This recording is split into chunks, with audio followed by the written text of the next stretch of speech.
Number one అంటారు. అసలైన number one Guru Kashi university. వీళ్ళంతా మాదొక కుటుంబం. మా అందరికంటే ముఖ్యం నాకు మా వైఫ్. మా కుటుంబానికి అంత ప్రేరణ తనే, కష్టపడ్డది తనే. నేను ఏదో ప్రొఫెషన్లో జాబ్ చేసుకునే ఉన్నా కానీ పిల్లల గురించి మొత్తం చూసుకుంది, ఇండ్ల గురించి మెయింటైన్ చేసింది కూడా అంతా మా బీసీసే. ఆ క్రెడిట్ అంతా ఆమెకే పోతుంది. ఎవరికైనా అంతేనండి. మీ ప్రొఫెషన్లో కానీ పోలీస్ ప్రొఫెషన్లో కానీ మీరు అందరూ బయటే ఉంటారు. అవును, వాళ్ళు ఉండబట్టే మీరు ఇంటికి వచ్చినా కూడా నాకు రాత్రి 11 గంటల వరకు పోలీస్ ఆఫీస్తోనే నడిచేది టైం. ఫైల్స్ పట్టుకొని రావడం, ఒపీనియన్స్ అని తిరిగేది. ఇక మొత్తం మా పిల్లల చదువు అంతా కూడా ఆల్మోస్ట్ ఆమె చూసుకునేది. అవునా? మా పిల్లలు కూడా ఆల్మోస్ట్ మా కొడుకు 9th వరకు ఇల్లందులో చదివాడు, మా పాప 7th వరకు ఇల్లందులో చదివింది. మొత్తం షెడ్యూల్ ఏరియా అది. అక్కడ ఇక ఇంగ్లీష్ మీడియం అయినా కూడా తెలుగులో చెప్పేవాళ్ళు. అయినా కానీ వాళ్ళు కష్టపడి చదివి పైకి వచ్చారు, అది సంతోషము. దానికి కారణం మా మిస్సెస్ అది. సార్, అడ్వకేట్ సీనియర్ అడ్వకేట్ అనేది కోర్టు ఇస్తుందా లేదంటే మనకు సీనియర్ ప్రకారం senior? Only advocate, senior advocate అనేది డిస్క్రిమినేషన్ ఓన్లీ డిస్క్రిప్షన్ ఎక్కడ వస్తుందంటే హైకోర్టు నుంచే వస్తుంది. అది డిస్ట్రిక్ట్ కోర్టు వరకు లేదు. డిస్ట్రిక్ట్ కోర్టు వరకు ఎట్లా ఉంటుందంటే మేజిస్ట్రేట్ కోర్టు, డిస్ట్రిక్ట్ కోర్టు వరకు ఎక్స్పీరియన్స్ని బట్టి సీనియర్ జూనియర్ అనుకునే వాళ్ళకి తప్ప సీనియర్ అడ్వకేట్ డిజిగ్నేషన్ అనేది హైకోర్టు మాత్రమే టెస్ట్ పెట్టి ఇంటర్వ్యూ పెట్టి ఇస్తుంది. కానీ చాలామంది సీనియర్ అడ్వకేట్ చెప్తుంటారు కదా, విజిటింగ్ కార్డులు వేసుకుంటారు కదా. అది హైకోర్టు వాళ్ళకు మాత్రమే పర్మిషనబుల్. అది మిగతా అడ్వకేట్లో పర్మిషనబుల్ కాదు. కానీ ఇక వారి అభిప్రాయాలు మనం ఖండించడం బాగోదు. వారు ఇష్టానుసారం పెట్టుకుంటారు. కానీ వాస్తవానికి advocate is an advocate. Right. Sir, మీరు సీనియర్ దగ్గర ఏం నేర్చుకున్నారండి? మీ సీనియర్ దగ్గర ముందుగా హార్డ్ వర్క్, డెడికేషన్, క్లయింట్లతో మర్యాదగా మాట్లాడము, బాధతో వచ్చిన క్లయింట్కు స్వాంతన చేకూర్చడం అనేది ముఖ్యమైన విషయం. మనకు ముందే మనం కక్షిదారుడు మన దగ్గరికి బాధపడుతూ వస్తాడు. మనకు ఏదో బాధలు ఉంటాయి, క్రిమినల్ కేసు కావచ్చు, సివిల్ దావా కావచ్చు, ఏదైనా బాధతో మనకు నచ్చిన చేరదీసి స్వాంతనపరిచి అతనికి న్యాయం జరిగేటట్టు చూడడం మన బాధ్యత. అది మా సీనియర్ న్యాయవాది దగ్గర నేర్చుకున్నాను నేను. అంటే జనగాంలో ఏ తరహా కేసులు ఉండేవి? అంటే క్రిమినల్ వైపు సివిల్ ఉండేవి, క్రిమినల్ ఉండేది. వచ్చేవాడిని గురువుగారి దగ్గరికి ఎక్కువ సివిల్ వచ్చేది, క్రిమినల్ కూడా చేసేవారు గురువుగారు. ఓకే. అప్పుడు జనగామ అనగానే పీపుల్స్ వారు యాక్టివ్ ఉండేది, చాలా ఉండింది, చాలా మూమెంట్ ఉండేది. అప్పట్లో నేను ప్రాక్టీస్ చేసినప్పుడు కూడా 86లో స్టార్ట్ అయింది నా ప్రాక్టీసు. చాలా మూమెంట్ ఉండింది అప్పుడు. అటువంటి కేసులు వచ్చారు మీ దగ్గర? చాలా వచ్చాయి మా దగ్గర. నేను చాలా కేసులు చేశాను. అట్లా ఒకటి రెండు చెప్పగలరా? ఒకటి case Narmetta police station attack case ఉంది కదా, అది నేనే చేశాను ఆ కేసు. అది ఏంటండి, ఏం జరిగింది అప్పుడు? అప్పుడు కళ్యాణం చంద్రమౌళి అని ఒక పీపుల్స్ వారు నక్సలైట్ను ఒక ఇన్స్పెక్టర్ ఎస్ఐ అరెస్ట్ చేస్తే పోలీస్ స్టేషన్ మీద కొన్ని వేల మంది విలేజర్స్, గ్రామస్తులు, చుట్టుపక్కల గ్రామస్తులు వచ్చి అటాక్ చేసి, పోలీస్ స్టేషన్ అటాక్ చేసి మొత్తం వాస్తులు ధ్వంసం చేశారు. అప్పుడు దాదాపు ఒక 400-500 మంది మీద కేసులు పెట్టారు. వాళ్ళందరి తరఫున కూడా నేనే బెయిల్స్ వేసి వాళ్ళని విడిపించి నేనే అప్పుడు కేసు వాదించాను. తర్వాత సరే ఎక్స్ట్రీమిస్ట్ వారిని అప్పుడు టాడా పోక్సో ఉండే ఆ చట్టాల ద్వారా వారిని రిమాండ్ చేసి ఆ చట్టం ప్రకారం వాళ్ళకి చర్యలు తీసుకున్నారు. ఈ కేసు మాత్రం కొన్ని సంవత్సరాలు నడిచిన తర్వాత ఈ లోపలనే నేను ఏపీపీగా వెళ్ళిపోయి వేరే మిత్రుడికి ఇచ్చి వెళ్ళిపోయాను. నేను సార్, సీనియర్ దగ్గర మీరు ఎంత టైం స్పెండ్ చేసేవారండి? నేను మా ఆఫీస్ రాత్రి 8 గంటలకు స్టార్ట్ అయ్యింది. మా సీనియర్ ఆఫీసు రాత్రి 12-12:30 వరకు ఆఫీస్ ఉండేది. మళ్ళీ మార్నింగ్ 7 to 10 o'clock వరకు సీనియర్ వరకు ఉండేవాడిని. ఏం నేర్చుకునేవారు? అంటే ఎక్కువ బుక్స్ చదవడం, లైబ్రరీ చూడడం, లేదా జడ్జిమెంట్స్ కాపీస్ మీద ఎక్కువగా? ఫస్ట్ డ్రాఫ్టింగ్ అనేది ముఖ్యం అన్నిటి. మనకు ఏ కేసు కావాలన్నా డ్రాఫ్టింగ్ కావాలి. డ్రాఫ్టింగ్ అనేది వారు చెప్తుంటే నేను రాసేవాడిని. అందులో తప్పు లేకుండా రాస్తేనే మా సీనియర్ మెచ్చుకునేవాడు. ఒకసారి తప్పు వచ్చిందంటే ఇంకోసారి డ్రాఫ్టింగ్ ఇచ్చేవాడు కాదు. కానీ భగవంతుని దయ వలన ఏ రోజు కూడా నాలో తప్పు దొరకలేదు. నేను రాసిన వారు డిక్టేట్ చేసింది కరెక్ట్గా రాసేవాడిని, మెచ్చుకునేవాడు. తర్వాత రేపు ఏం కేసు ఉన్నాయో అదే రోజు నేను రాత్రిపూట కూర్చొని సార్ చెప్పినట్టుగా ఆ ఫైల్స్ అన్ని తీసిపెట్టి అవి చదివి వాటికి ఏమైనా ఆర్గ్యుమెంట్స్ ఉంటే ఆ డిసిషన్స్ తీసిపెట్టి ఆ డిపోజిషన్స్ అని ఉంటాయి, సాక్ష్యం చెప్పిన వాంగ్మూల కాపీలను తీసి రెడీగా పెట్టి సార్ మార్నింగ్ 7 గంటలకు ఆఫీస్కి వచ్చేసరికి నేను రెడీగా పెడితే సార్ అప్పుడప్పుడు విట్నెస్లు, కక్షిదారుల గురించి వివరించి వాళ్ళతో కన్సల్టేషన్ చేసి ప్రిపేర్ అయ్యేవాడు. సార్, కొంతమంది సీనియర్లు ఒకే జడ్జిమెంట్ని, అంటే 498 ఎగ్జాంపుల్ అంటాను, 498లో ఒక శిక్ష పడింది. అదే జడ్జిమెంట్ కాపీని ఎక్కువ అంటే వేరే వేరే కోర్టులో వచ్చిన కాపీలు అన్నింటినీ కూడా చదివించేవారు. ఎందుకు అంటే అందులో ఉన్న లోపాలేంటి, అందులో ఏ చట్ట ప్రకారం శిక్ష పడ్డది, ఏ చట్ట ప్రకారం శిక్ష పడలేదు, ఇన్వెస్టిగేషన్లో లోపాలు ఏమున్నాయి, ఇన్వెస్టిగేషన్ ఎలా చేశారు, ఇవన్నీ కూడా మనం క్షుణ్ణంగా తెలుసుకుంటే రేపు రాబోయే ప్రజెంట్ చేసే కేసులో దాన్ని అధిగమించి తప్పులు లేకుండా ప్రజెంట్ చేసేందుకు వీలు కలుగుతుంది. అంటే 498లో వచ్చింది కానీ 302లో వచ్చింది ఏ కేసు అయినా సరే, అంటే ఒక స్టేట్కి జడ్జిమెంట్ మారదు కదండి, సేమ్ సెక్షన్ ఉంటుంది కదా. సెక్షన్ సేమ్, జడ్జిమెంట్ మారకపోవచ్చు, జడ్జిల దృక్పథం మారచ్చు కదా. వారి దృక్పథం వేరు, మీకున్న అభిప్రాయం వేరు, నాకున్న అభిప్రాయం వేరు. మన అభిప్రాయం రెండు కలవకపోవచ్చు, కానీ చట్టం వేరు, చట్టం అదే, సెక్షన్లు అవే, సాక్ష్యాధార చట్టం అదే, వాంగ్మూలాలు ఆల్మోస్ట్ సేమే ఉంటాయి. సో అందులో తప్పులు జరిగి మనం అడ్వకేట్గా మనం కేసు ఫైల్ చేసినప్పుడు జరిగిన తప్పులను సరిదిద్దుకోవడం కోసం కూడా మన పాత జడ్జిమెంట్, శిక్షలు పడ్డ జడ్జిమెంట్, శిక్షలు పడక జడ్జిమెంట్ చదివితే మనం చేసిన తప్పులు ఇంకో కేసులో చేయకుండా ఉంటుంది. పునశ్చరణ చేసుకోవచ్చు. మనం చేసిన తప్పులు మనం రివిజన్ చేసుకొని ఇంకో కేసులో అలాంటి తప్పులు జరగకుండా చేసుకోవచ్చు. అంటే జడ్జిమెంట్కి జడ్జి మైండ్ సెట్ తెలుస్తుంది, మారుతుంటుంది కదా, అప్పటి సర్కమ్స్టెన్స్ని బట్టి ఉంటుంది. అది మనకి స్టడీలో పనికి వస్తుంది, మనకు భవిష్యత్తులో పనికి వస్తుంటుంది. ఓకే, మనకు ఒక మార్గదర్శకం అన్నట్టు అది. అవును, మనకు ఒక మార్గదర్శకం. ఇప్పుడు చేసిన తప్పులు ఇంకోసారి సర్దిద్దుకొని బెటర్ ప్రజెంటేషన్, ఇంకా మంచిగా కేసుని ప్రజెంట్ చేసేందుకు మనకు వీలు కలుగుతుంది. మనం చేసిన తప్పును మళ్ళీ చేయకుండా మనం చేసుకోవచ్చు. ఓకే, కానీ ఇప్పుడు ఆ సిస్టంలో ఉన్నారండి జూనియర్స్ అందరూ? చాలా తక్కువ ఉన్నారండి. ఇప్పుడు జూనియర్స్ అందరూ కూడా ఎట్లా అయిపోయిందంటే, అనకూడదు, అంత స్మార్టేనా? అందరూ రాగానే కేసులు రావాలి అంటే రావు. మనం కష్టపడాలి, ఫస్ట్ ఇండస్ట్రీ చేయాలి. నీకు ఎంత మీరు బ్రిలియన్స్ ఉన్నా కూడా, బ్రిలియంట్ స్టూడెంట్ అయినా కూడా, ఎంత బాగా చదువుకున్నా, గోల్డ్ మెడలిస్ట్ అయినా, ముందు మన ఏ ప్రొఫెషన్లో అయినా ఇండస్ట్రీ అనేది ముఖ్యం. కష్టపడి డెడికేషన్తోని, అకుంఠిత దీక్షతోటి, అంకిత భావం అనేది ముఖ్యంగా ఉంటే మనం ఏ ప్రొఫెషన్లో అయినా షైన్ కావచ్చు. ముఖ్యంగా మన దగ్గరకు వచ్చే కక్షిదారుల మీద దృష్టిలో పెట్టుకొని, వాడు ఉన్నవాడైనా సరే, లేనివాడైనా సరే, అందరినీ కూడా ఒకే విధంగా మనం పరిగణించి వారిని చూసుకుంటే తప్పకుండా మన ప్రొఫెషన్లో మనం పైకి వస్తామండి.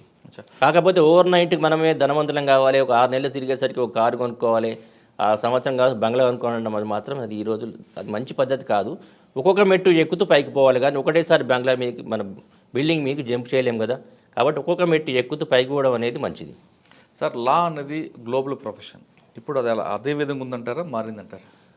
లా అనేది డైనమిక్, ఇట్స్ నాట్ స్టాటిక్, ఒక తీరుగా ఉండదు, కాలానుగుణంగా మారుతూ ఉంటుంది. లా పార్లమెంటు కానీ, లెజిస్లేషన్ కానీ కాలానుగుణంగా మార్పులు, సొసైటీలో వచ్చే మార్పులను బట్టి, కొత్త వచ్చే నేరాలను బట్టి కొత్త చట్టాలు చేస్తారు. అందుకే law is not static, law is dynamic అన్నారు. కాబట్టి వచ్చే మార్పులకు అనుగుణంగా కూడా మనం కూడా మార్పులను తయారు చేసుకొని, వచ్చిన డెవలప్ అయిన లాను మనము అప్పటికప్పుడు పుణికిపుచ్చుకొని అప్డేట్గా ఉండాలి మనం. అప్పుడు మాత్రమే మనం సొసైటీలో ఈ కాంపిటేటివ్నెస్లో మనం తట్టుకొని నిలవగలం. ఓకే, అంటే ఎప్పుడో బుక్స్ చదివామని కాకుండా ఎప్పుడు కూడా అప్డేట్ అవుతుండాలి, ఎప్పటికప్పుడు అప్డేట్ కావాలి. ఒకప్పుడు మా రోజుల్లో మేము అప్పట్లో నెట్ ఉండేది కాదు, ఇంటర్నెట్ ఉండేది కాదు, ఈ ల్యాప్టాప్లు ఉండేది కాదు, మాకు నెట్లో ఏం వచ్చేది కాదు. పుస్తకాలు చదువుకొనే మేము నేర్చుకున్నాం. చదువుకున్న పుస్తకాలు అన్ని పుస్తకాలు కొనలేకపోయినా సీనియర్ లాయర్ దగ్గర పోయి రిక్వెస్ట్ చేసి బుక్స్ తెచ్చుకొని, చదువుకొని, వాటిని నోట్స్ ప్రిపేర్ చేసుకొని, కేసుని బట్టి అలా ప్రజెంట్ చేసేవాళ్ళం తప్ప, ఇప్పుడు స్మార్ట్ ఫోన్ చేతిలో పట్టుకొని మనం ఏదైనా చేయగలం. ఇప్పుడు స్మార్ట్ ఫోన్ చేతిలో పట్టుకొని సుప్రీంకోర్టు పలానా ఏదైనా డిసిషన్ కావాలంటే దాన్ని డౌన్లోడ్ చేసుకొని చదువుకోవచ్చు. అప్పుడు అలా లేదు. అప్పుడు డిసిషన్ కావాలంటే జర్నల్స్ కంపల్సరీ. మనం జర్నల్స్ కోసం ఆంధ్ర లా టైమ్స్ కానీ, ఆంధ్రప్రదేశ్ లా జర్నల్ కానీ, ఆల్ ఇండియా రిపోర్టర్ కానీ, క్రిమినల్ లా జర్నల్ కానీ, ఇవన్నీ ఉంటాయి, జర్నల్స్ ఉంటాయి. మెయిన్ బాగా ఫేమస్ ఏంటంటే air India, all India reporter, criminal లా జర్నల్ సిఆర్ఎల్జీ అంటారు, ఏపీ ఆంధ్రప్రదేశ్ లా జర్నల్, ఆంధ్ర లా టైమ్స్, ఇవన్నీ చాలా ఇట్లాంటి క్రైమ్స్, ఇవన్నీ జనరల్ మనం కనీసం ఒక్కటన్నా పీరియాడికల్స్ అంటారు వాటిని, ఒకటన్నా మనం మంత్లీ తెప్పించుకోగలిగితే అది చదువుకోవాలి మనం. సుప్రీంకోర్టు జడ్జిమెంట్స్, మన high court judgements, different high court judgements వస్తుంటాయి. దాంట్లో నిష్ణాతులైన లాయర్లు, అడ్వకేట్స్ కానీ, వేరే మన అకాడమిషియన్స్ కానీ వ్యాసాలు రాస్తారు, ఎస్సేస్ రాస్తారు, క్రిటిక్స్ రాస్తుంటారు. ఒక్కొక్క జడ్జిమెంట్ మీద క్రిటిక్స్ రాస్తుంటారు, ఒక్కొక్క చట్టం మీద క్రిటిక్స్ రాస్తారు, ఒక్కొక్క సెక్షన్ మీద క్రిటిక్స్ రాస్తుంటారు. దానివల్ల మంచి ఏం జరుగుతుంది, దుష్ప్రభావం ఏం జరుగుతుంది సొసైటీకి అని అవన్నీ చదువుకొని, అవన్నీ మనం కనుక అప్ టు డేట్గా ఉండి అవపోసన పడితే మనకు చాలా మంచి భవిష్యత్తు ఉంటుంది, మనం అప్డేట్గా ఉంటాం. సార్, లాయర్ గతంలో మీరు అన్నట్టు ఒక కక్షిదారుడు వెళ్ళి తన బాధ చెప్పుకుంటే మీరు చెప్తున్నట్లుగా కూర్చోబెట్టి మంచినీళ్ళు టీ ఇచ్చి మాట్లాడి వాళ్ళ కష్టాన్ని మీ వెనకున్నా మీకేం భయం లేదు అని ఒక భరోసా ఇస్తూ, డబ్బులు లేకపోతే డబ్బులు కూడా ఇచ్చి పంపించే తరం చూశారు మరి. కానీ ఇప్పుడు కొంతమంది అడ్వకేట్లు కన్సల్ట్లో ఫీజు పెట్టిస్తున్నారు, అది మనం ఎంతవరకు సమాధానం? మీరు అన్నది వాస్తవం. ఒకప్పటి లాయర్ నేను చూసినంతవరకు సీనియర్ లాయర్లను ముందు కక్షిదారుడు రాగానే ఎక్కడి నుంచో రాత్రి వస్తాడు. ఎందుకంటే అప్పట్లో కోర్టులు దగ్గరలో ఉండేవి కావు, ట్రాన్స్పోర్ట్ ఫెసిలిటీ కూడా ఉండేది కాదు. దూర దేశం నుంచి, దూర ప్రాంతాల నుంచి రావాలా, వచ్చి రాత్రి ఎక్కడో బస్ స్టాండ్లోనో ఏదైనా తెలిసిన వాళ్ళ ఇంట్లోనో రైల్వే స్టేషన్లో అట్లా ఉన్న వాళ్ళని చూసాం మనం. అవును, పొద్దున్నే లేచి 6 గంటల వరకు లాయర్ గారి ఇంటి ముందర ఉండేవాడు. అట్లాంటి వాళ్ళని కూడా లాయర్ గారు కానీ లాయర్ గారి కుటుంబీకులు కానీ పిలిచి మంచినీళ్ళు పోసి టీ పోసి బాబు అని టిఫిన్ చేస్తావా పెట్టి భోజనం కానీ పెట్టి వాళ్ళను మా సీనియర్ లాయర్లు అయితే డబ్బులు లేకుండా డబ్బులు ఇచ్చి పంపించేవాళ్ళు, బస్సు కిరాయిలు ఇచ్చి. అప్పుడు చాలా తక్కువ ఉండే కిరాయిలు, దూరం ప్రదేశం పోవాలి, ఇచ్చి పంపించేవాళ్ళు. వాడు డబ్బులు ఇచ్చినా కూడా మనకు ఫీజు మొత్తం ఇచ్చినా కూడా నీకు డబ్బులు బస్ కిరాయిలు డబ్బులు ఉన్నాయని అడిగి ఇచ్చిన వాళ్ళని కూడా చాలామందిని చూసాం. కానీ ఇప్పుడు ఆ సంస్కృతి అనేది మెల్లమెల్లగా పోయిందండి, ఆ పద్ధతి అనేది పోయింది. ఇప్పుడు ఎంతసేపు మనం అంటే దురదృష్టకరంగా కొంతమందిని చూస్తున్నాం, అందరూ కాదు, ఏదో కొంతమంది ఉండొచ్చు, అందరిని అంటే వీల్లేదు, ఒకటో ఇద్దరు ఉండొచ్చు, దాన్ని ఎవరో ఎక్సెప్షన్ కాదు. అట్లాంటి వాళ్ళు ఏమైందంటే ఇప్పుడు కక్షిదారులు వచ్చే డబ్బులు ఎంత ఇస్తాడా అని చూడడమే తప్ప కక్షిదారుల బాగోగులు చూసే లాయర్ల వ్యవస్థలు చాలా తగ్గిపోయిందండి. కానీ లాయర్ని కలవాలంటేనే ముందు ఫీజు తీసుకుంటున్నారు కదా, అడ్మిషన్ ఫీజు లాగా. మీరు అందరూ కరెక్ట్. ఇప్పుడు లాయర్ ఇప్పుడు ఇంతకుముందు మన కన్సల్టేషన్ ఫీజు అనేది డాక్టర్ల దగ్గరనో లేక వేరే డిపార్ట్మెంట్లో చూసేవాళ్ళం. కానీ ఇప్పుడు దురదృష్టవశాత్తు లాయర్లు కూడా కన్సల్టేషన్ ఫీజు పెడుతున్నారు. అది ఎంతవరకు కరెక్ట్ అనేది మేధావులందరూ ఆలోచించాలి. ఇప్పుడు కన్సల్టేషన్ ఫీజు అంటే వాడు బాధలో వస్తాడు, సడన్గా బాధలో వచ్చి మన బాధ చెప్పుకుంటాడు. నువ్వు నీకు 500 ఇస్తేనే నీకు సలహా చెప్తా, 1000 రూపాయలు ఇస్తే సలహా చెప్తానంటే సబబు కాదు అని నా యొక్క మనవి. అలాంటి వారికి నా చేతులెత్తి నమస్కారం ప్రార్థించేది ఏంటంటే ఇలాంటివి చేయకండి. మీ దగ్గరకు వచ్చిన వ్యక్తికి సాంత్వనపరిచి మీ తోచిన సలహా చెప్పండి. అంతేగాని కన్సల్టేషన్ పేరు మీద కక్షిదారులను ముందు ముఖ్యంగా బీదవాళ్ళను, మన దగ్గరికి సడన్గా వచ్చేవాళ్ళు ఎవరంటే బీదవాళ్ళు. డబ్బున్న వాళ్ళు ఎలాగైనా ఏ లాయర్నైనా ఎంగేజ్ చేసుకోడు. బీదవాళ్ళకి మాత్రం ఈ కన్సల్టేషన్ అనేది పెట్టకుండా మీకు తోచిన సలహా ఇచ్చి మీ ఒకవేళ మిమ్మల్ని కనుక కేసు చేయమంటే దయచేసి చేయండి. డబ్బుల కోసం కాకుండా మీరు ఒక వారికి లాభం చేసినట్టు అవుతుంది, ఒక బీదవాడికి లాభం చేసినట్టు అవుతుంది. అతని సాంత్వనపరిచి అతని కేసు కనుక మీరు తీసుకుంటే అతను చాలా సంతోషంగా ఇంటికి పోతాడు. అట్లాంటిది మనకు చాలా తృప్తినిస్తుంది జీవితంలో. అంటే మీరు చెప్పింది వాస్తవమే, కానీ డబ్బులు తీసుకున్న లాయర్ల యొక్క ఒపీనియన్ ఏ విధంగా ఉందంటే ఆఫీస్ ఖర్చులు ఉంటాయి మాకు, ఒకటి. 2 వచ్చిన వాళ్ళు డైరెక్ట్గా మా కేసు ఎవరు, థర్డ్ ఒపీనియన్ సెకండ్ ఒపీనియన్ కోసం మా దగ్గరకు వస్తుంటారు. ఈ ఇద్దరు వర్గాల వల్ల మాకు టైం వేస్ట్ అవుతుంది కాబట్టి మేము ఫీజు పెడితే కొంత ఫిల్టర్ అవుతుందని వాళ్ళ ఒపీనియన్. అది కరెక్ట్ కాదండి. ఎందుకంటే మన టైం వేస్ట్ అనేది ముఖ్యంగా మంచి విషయం కాదు. టైం ఎట్లా వేస్ట్, మనం రోజుకి ఎంత టైం వేస్ట్ చేస్తున్నాం? ఒక 10 నిమిషాలు 5 నిమిషాలు మనం ఒక వచ్చిన కక్షిదారుని కోసం మనం వెచ్చించలేమా? 5 నిమిషాలు 10 నిమిషాలు పడుతుంది మనకు సలహా. ఆయన ఒక 5 నిమిషాలు ఆయన బాధ చెప్పుకుంటాడు, మన సలహా చెప్పిన 1-2 నిమిషాలు చెప్తాం. దానికోసం కన్సల్టేషన్స్ అనేది మన తర్వాత ఆఫీస్ ఖర్చులు అనేది అది మన సంబంధించింది, వారికి సంబంధించింది కాదు కదా. నేను ఈ ఆఫీస్ని ఈ కార్పొరేట్ లెవెల్లో పెట్టుకోమని అతను చెప్తలేడు. నీ దగ్గరకు వచ్చిండు అంటే నీ ఆఫీస్ ఎట్లా ఉంది, ఆఫీస్ చూసి రావట్లేదు కక్షిదారులు. దగ్గరలో మనకు అందుబాటులో ఉన్న లాయర్లు ఎవరు, అడ్వకేట్స్ ఎవరు అని చూసి వస్తున్నారు తప్ప నీ ఆఫీస్ చూసి రావట్లేదు అని నాకు అభిప్రాయం. కానీ కొంతమంది మాత్రం ఆఫీసు ఎస్టాబ్లిష్మెంట్ చూసే వస్తున్నారండి. అది ఇవాళ రేపు కార్పొరేట్ వ్యవస్థ వచ్చిన తర్వాత అందరికీ అలా తయారు చేయాలని ఒకటి వచ్చింది. నిజంగా మీరు అన్నట్లుగా న్యాయం చేస్తాం అని చెప్పిన లాయర్లు నమ్మకుండా హడావడి ఎస్టాబ్లిష్మెంట్ కార్పొరేట్ స్టైల్ ఉంటేనే నమ్మే స్థితి. ఇందులో ఇంకొక దురదృష్టంగా బ్రోకర్స్ కూడా ఎంటర్ అయ్యారండి. ఇప్పుడు ఇంతకుముందు డైరెక్ట్ కక్షిదారు అడ్వకేట్ మధ్యనే ఉండేది ఇద్దరికి. ఇప్పుడు మధ్యన టౌట్స్ ఈ మధ్యవర్తులు రావడం వల్ల కూడా ఈ కక్షిదారునికి ఖర్చు పెరిగిపోతుంది. ఎందుకంటే వచ్చిన వ్యక్తి దీని మీదనే ఆధారపడతాడు. ఇటు లాయర్ గారి దగ్గర కమిషన్ తీసుకుంటాడు, అటు కక్షిదారు దగ్గర కమిషన్ తీసుకుంటాడు. అదే వాళ్ళ జీవన వృత్తి అయిపోతుంది, జీవన శైలి అయిపోతుంది. దానివల్ల కక్షిదారునికి డబుల్ భారం అయిపోతుంది. కొన్నిసార్లు 10,000 సపోజ్ కొంత డబ్బు తీసుకొని అడ్వకేట్ ఫీజు ఇంత 10,000 అన్నాను అనుకోండి, 10,000 వసూలు చేస్తారు. అడ్వకేట్కి ఇచ్చేది ఎంత, 2,000 3,000 ఇస్తాడు, లేకుంటే 5,000 ఇచ్చింది అనుకోండి. 5,000 అతను తీసుకున్నట్టే కదా. ఈ 5,000 అదనంగా కక్షిదారులకు నష్టమే కదా. సో ఇలాంటి వాళ్ళతో కూడా ఈ కక్షిదారులకును లాయర్లకు మధ్యన దూరం పెరిగిపోతుంది. ప్లస్ కక్షిదారులకు కూడా భారం అయిపోతుందండి. ఎందుకంటే బ్రోకర్ వ్యవస్థ సపోర్ట్ చేయడం ఎందుకు లాయర్లు అసలు డైరెక్ట్గా కంప్లైంట్ మాది రావచ్చు. అది ఇక వ్యవస్థలో భాగం అయిపోయిందండి. అట్లాంటిది నిర్మూలించాలి. ఒక మంచి దాన్ని ఏమంటారు, మంచి ప్రవర్తన గల లాయర్ కానీ, మంచి స్టాండింగ్ ఉన్న లాయర్, ఒక స్టేజ్లో ఉన్న లాయర్ బ్రోకర్ వ్యవస్థను ఎవరు ప్రోత్సహించట్లేదండి. దురదృష్టవశాత్తు కొంతమంది మాత్రం ప్రోత్సహిస్తున్నారు. కాకపోతే అప్పట్లో మేము ప్రాక్టీస్ చేసినప్పుడు కూడా బ్రోకర్ వ్యవస్థ ఉంది, లేదు అని కాదు. కానీ ఊర్లలో తెలిసిన వాళ్ళు ఉంటే వాళ్ళని తీసుకొని వాళ్ళకి తెలిసిన లాయర్ల దగ్గరకు వచ్చి చూసేవాళ్ళు. కానీ ఈ కమిషన్ వ్యవస్థ అనేది లేదు అప్పట్లో. అది కాలక్రమేణా కొంచెం మారిపోయి వాళ్ళకు కూడా అది కూడా ఒక బిజినెస్ అయిపోయింది. సార్ మీరు చెప్తున్న బ్రోకర్ వ్యవస్థ మీద పార్లమెంట్లో బిల్లు కూడా వచ్చిందండి, దానికి కొంతమంది అడ్డుకుంటున్నారు. అది మంచిది కాదు. అది అది రావాలి. మార్పు అనేది ప్రతి సమాజంలో మార్పు అనేది సహజం. అలాంటి చట్టాలు వచ్చినప్పుడే అందరికీ లాభం జరుగుతుంది. దానివల్ల ఎవరికి నష్టం లేదు. అంటే మీరు అన్నట్లుగా వాళ్ళు ఒక వ్యవస్థలాగా దాని మీదే బతుకుతున్నారు కదండి.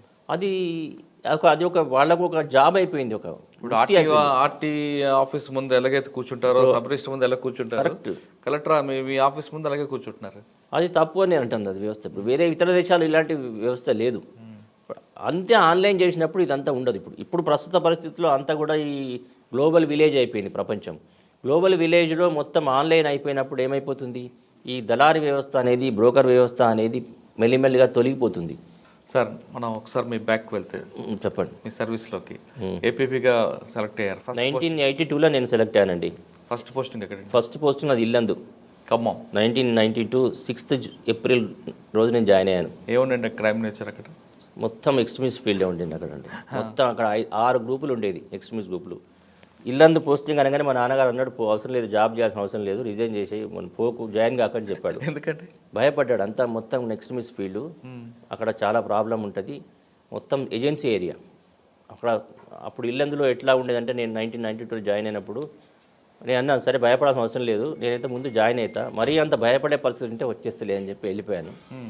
వెళ్ళిపోయిన తర్వాత వెనక్కి చూడలేదు నేను. అక్కడే అదే పరిస్థితులకు అనుగుణంగా మారుతూ 9 సంవత్సరాలు చేశాను ఇల్లందులో నేను. అక్కడే ఉన్నారు? అక్కడే ఉన్నాను. మాకు నెల రోజులకు ఒకసారి మంచిళ్ళు వచ్చేవి. నా ఇద్దరు కొడుకు బిడ్డ ఎడ్యుకేషన్ కూడా ఆల్మోస్ట్ అక్కడే, primary education, high school education కూడా. నెల రోజులకు ఒకసారి నెల రోజులకు ఒకసారి మంచిళ్ళు వచ్చేది అండి. అది కూడా రెడ్గా వచ్చేది. మరి ఎలాంటి అవన్నీ మేము బిందులో వేసుకొని, చిల్లగింజ అని ఉంటుంది, దాని గంధం తీసి అందులో వేస్తే మొత్తం మట్టి కిందికి పోతే అది తీసి కాగబెట్టుకొని తాగేవాళ్ళం మేము. వాటర్ పంపు అట్లా వచ్చేది. అప్పట్లో అక్కడ ఫిల్టర్ బెడ్స్ కూడా లేవు ఇల్లందులో. ఒక చెరువు ఉండేది, ఆ చెరువు నీళ్ళు వచ్చేది. మొత్తం దోమలు, పెద్ద పెద్ద దోమలు, అవి మొత్తం అడవి ప్రదేశం అది. 2 రోజులకు ఒకసారి ఒక ఎన్కౌంటరు. అలాంటి పరిస్థితుల్లో 9 ఏళ్ళు చేశానండి ఇల్లందులో నేను. మీకు బాగా గుర్తుండిపోయిన కేసు చెప్పండి అక్కడ, ఒక ఎన్కౌంటర్ విషయం కానీ, లేదంటే మీ దగ్గర ప్రొడ్యూస్ చేస్తారు కదా నైట్ టైంలో.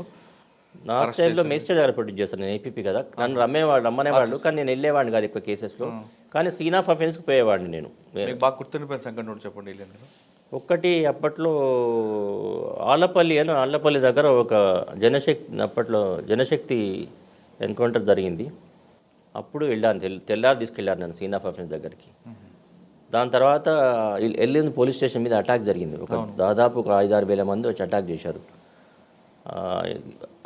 చాలామంది స్పెషల్ పోలీస్ వచ్చారు, మొత్తం పోలీస్ స్టేషన్ ధ్వంసం చేశారు. ఉన్న వాళ్ళ వెపన్స్ స్నాచ్ చేసే ప్రయత్నం చేశారు సిబ్బందివి. ఎనిహో పోలీస్ వాళ్ళని వెపన్స్ పోకుండా వాళ్ళని జాగ్రత్తగా డీల్ చేశారు. ఎందుకంటే ఆ ఎన్కౌంటర్లో 6-7 చనిపోయారు. ప్రజాపంత నక్సలైట్లు వాళ్ళు. అప్పుడు టేగ్లపల్లి మండలం ఒక ఎంపీపీ కూడా ఉన్నప్పుడు, మండల ప్రజా పరిషత్ ప్రెసిడెంట్ కూడా అందులో అతను కూడా చనిపోయాడు ఎన్కౌంటర్లో. సో అప్పట్లో ప్రజాపంద అనేది బాగా ప్రిడామినెంట్గా ఉండేది అప్పట్లో ఇల్లందులో. ప్రజాపంద, జనశక్తి, ఇంకొకటి ఉన్నది దాంట్లో ఫ్యాక్షనే ప్రజా ప్రతిఘటన. శంకరన్న దళం ఉండేది, ఇంకో దళం ఉండేది, పీపుల్స్ వారు కూడా ఉండేది, తక్కువ ఉండేది అది. సో ఆ రోజు ఆల్మోస్ట్ ఒక 2 రోజులు మేము ఇవన్నీ కేసులు తయారు చేయడం, 2 రోజులు ఊళ్ళోనే ఉండి ఇంటికి పోలేదు, 2 రోజులు పోలీస్ స్టేషన్లో ఉండడం వచ్చింది, కేసులు అన్నీ బిల్డప్ చేసేందుకోసం. ఇట్లా చాలా ఉన్నాయి లైఫ్లో. ఓకే, ఇల్లందు నుంచి 9 సంవత్సరాల దగ్గరికి వచ్చారు. వరంగల్ వచ్చారండి ఎక్సైజ్ ఏపీపీగా. అప్పుడు ఒక 2 years ఎక్సైజ్ ఏపీపీ చేశాను. అక్కడే ఉండి గుడంబా కేసులను. అప్పుడు అన్ని గుడంబానే అండి. అప్పుడు లిక్కర్ ప్రొవిషన్ ఉంది కదా, మొత్తం ఈ గుడంబా కేసులే ఉండేది. వేల కేసులు అండి. దాదాపు ఒక 20,000 కేసులు ఉండేది. ఒకటే కోర్టు, స్పెషల్ కోర్టు పెట్టారు, special act, AP provision act వచ్చింది, స్పెషల్ కోర్టు పెట్టారు. 20,000 కేసులు ఉండేది. దాదాపు రోజు ఒక 50-60 కేసులు ఆడేదండి. 50 పొద్దున పోతే ఇంటికి వచ్చేసరికి 7-8 బెయిల్స్ అయిపోయేసరికి. అట్లయితే నాకు బాగా పాత్రుడు గారని జిల్లా జడ్జి గారు ఉండే. ఈ కేసులన్నింటినీ కూడా దాన్ని ఏమంటారు, తక్కువ గుడంబా ఉంటుంది చూసిన, 5 liters లోపల ఉన్న గుడంబా కేసులన్నీ కూడా అప్పుడు గవర్నమెంట్ నుంచి పర్మిషన్ తీసుకొని కాంప్రమైజ్ చేసేందుకు, ఏదో కొంత నామినల్గా ఫైన్ వేసి కాంపౌండ్ చేసేందుకోసం అతను బాగా ప్రయత్నం చేసి పాలసీ మ్యాటర్గా డిసైడ్ చేసి కాంప్రమైజ్కు గవర్నమెంట్ ఒప్పుకున్నది. అప్పుడు జీవో ఇష్యూ చేసింది. ఒకటే రోజు 11,000 కేసులు తీసేసామండి. మార్నింగ్ 8 o'clock నుంచి రాత్రి 1 o'clock వరకు. పాత్రుడు గారు బాగా ఇనిషియేటివ్ తీసుకొని అందరు judicial officers, prosecutors, excise officers అందరు కలిసి 11,000 కేసులు ఎట్టే స్టేజ్లో పోయినాయండి. గవర్నమెంట్కి ఇన్కమ్ వచ్చింది, వీళ్ళకి చిన్న చిన్న నేరాలు చేసిన వాళ్ళకు రిలీఫ్ వచ్చింది. సార్ గుడంబా కేసులో 5 లీటర్ దాటితేనే ఐఓ ఎవరు ఉంటారండి? ఇప్పుడు అదేం లేదండి, ఎస్ఐ చేయొచ్చు. గతంలో కానిస్టేబుల్ కూడా ఉంటుంది. గతంలో హెడ్ కానిస్టేబుల్స్ వరకు ఉండేది, ఇప్పుడు కూడా హెడ్ కానిస్టేబుల్ లేదు, ఇప్పుడు ఎస్ఐ వరకే ఉంది. అచ్చా. గతంలో ఉండేది హెడ్ కానిస్టేబుల్ చేయొచ్చు. ఓహో. ఎస్హెచ్ఓ అన్నప్పుడు ఎవరు ఎస్హెచ్ఓ ఉన్నా వాళ్ళు పర్మిషన్, వాళ్ళు they are empowered to investigate the cases. Okay.